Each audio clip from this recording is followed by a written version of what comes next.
Since I've already talked about a live-action adaptation of an anime, I might as well recommend an actual anime this time. This one's also from Netflix, so I guess this must be their way of making up for the disaster that was Castlevania Nocturne. In all seriousness, I really enjoy Pluto, and it's a shame such a great series has gone almost completely unnoticed since its release. Pluto is an 8-episode anime series about a world where artificial intelligence has evolved to the point that robots have been given the same rights as humans. The story mainly follows a robot detective named Gesicht, who's been tasked with investigating the ongoing murders of the 7 most advanced robots in the world, which also includes himself. Them, along with several brilliant scientists who helped develop advanced AI and people who fought for robot rights, are all being murdered in a ritualistic manner, where their corpses have been put on display with objects sticking out the tops of their heads, in a way that calls back to the appearance of Pluto, the Roman god of death. This case sparks major uproar across the world because it should be impossible for any robot to kill a human, and no robot has killed another ever since the end of a major war that decimated the upstart kingdom of Persia, which was where the 7 greatest robots earned their reputation by helping to end that conflict. Gesicht travels across the world following any leads he can to figure out who this mysterious murderer is, what their connection to Pluto means, and why they're going around murdering all these people and robots.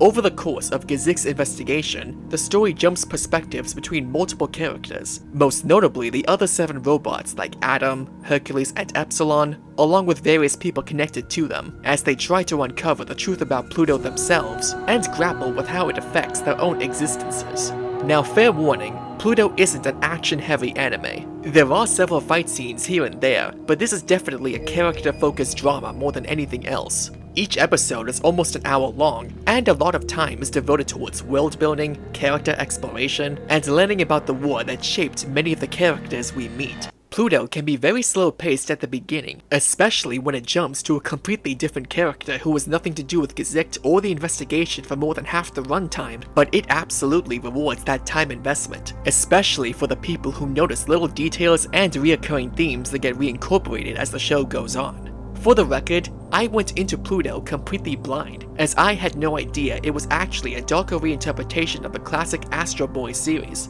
which is considered to be one of the grand forefathers for anime and manga in general. That's what made the experience so rewarding for me, since I couldn't predict what was going to happen next, and each revelation hit that much harder. What I really enjoyed most about Pluto is how it doesn't explore concepts that have been done to death many times before, or treat the audience like ADD-riddled children by explaining every little facet to them, which is something that has always bugged me in a lot of Japanese media and Hollywood projects made by hacks these days.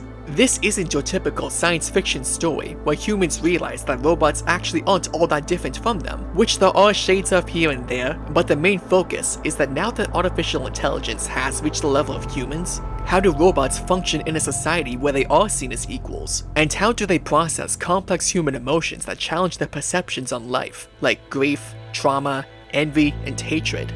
Even when the story cuts between multiple characters, all of them explore these questions on some level. On top of solving its core mystery, Pluto's all about delving into these philosophical debates, and having the audience ponder the answers to these questions as well. That's what makes the character drama so strong, even if it all seems disconnected at first glance, because everyone from Gesicht to Adam to Hercules all have their own perspectives about what their lives as robots means to them, which in turn serves as the driving force behind their actions as they struggle to solve the mystery. If none of that piques your interest, you can at least watch it for just how gorgeous the anime itself is. Pluto's one of the best examples for how 2D art looks infinitely better than the twitchy, bulbous look most 3D animation has, especially compared to the last few Disney and Pixar films. Each frame has enough detail to be a painting by itself, and none of the characters have jerky, unnatural movements where it seems like they're just cardboard cutouts that barely move at all, or appear to be running at a lower frame rate.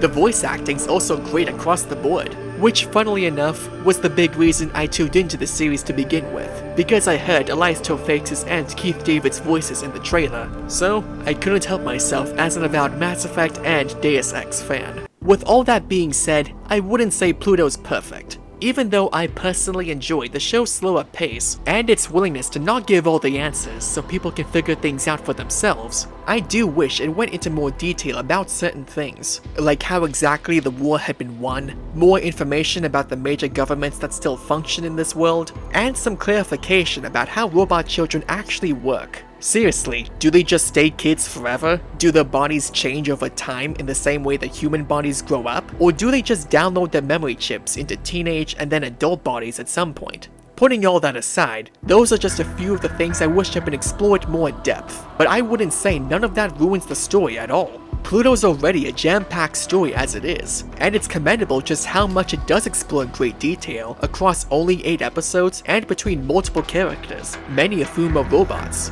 People can certainly call it slow-paced, but nobody can make the argument that not 1 second isn't spent towards developing its story, characters, and overarching themes. In short, if you're looking for a series that explores many fascinating concepts about AI, has a compelling murder mystery with many unpredictable twists, features many of the best qualities of Japanese animation without a lot of the quirks that most people find off-putting about it, and tells a satisfying story that doesn't require reading a lot of outside material to get invested in, Pluto is absolutely the best thing you could be watching on Netflix right now. Even if it takes some time getting into, the payoffs are well worth the effort, especially if you know nothing about the series like I did when I first watched it.